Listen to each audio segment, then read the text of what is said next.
AP 10th class SA1 mathematics సంబంధించి important question paper అన్నమాట. ఇంకా ఎవరైనా లైక్ చేయకపోతే లైక్ చేయండి. సో ఫస్ట్ రౌండ్ వచ్చేసరికి మనకి 2 మార్క్స్ క్వశ్చన్స్ అనేవి 6 ఇస్తారు, 12 మార్క్స్ అనమాట. తర్వాత థర్డ్ రౌండ్ వచ్చేసరికి 4 మార్క్స్ క్వశ్చన్స్ ఒక 6 ఇస్తారు, అది మనకి కలిపి 24 మార్క్స్ అనమాట. ఈ విధంగా మీకు మోడల్లో క్వశ్చన్స్ అనేవి అడగడం జరుగుతుంది.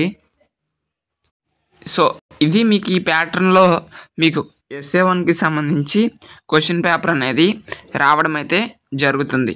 ఓకేనా? సో అందరూ కూడా ఈ టైప్ ఆఫ్ ప్రాబ్లమ్స్ అయితే ప్రిపేర్ అవ్వడానికి అయితే ట్రై చేయండి.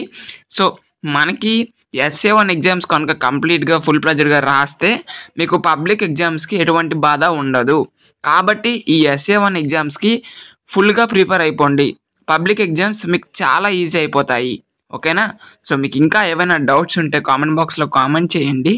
మళ్ళీ చెప్తున్నానండి, ఇది మోడల్ పేపర్ మాత్రమే. Okay, thank you.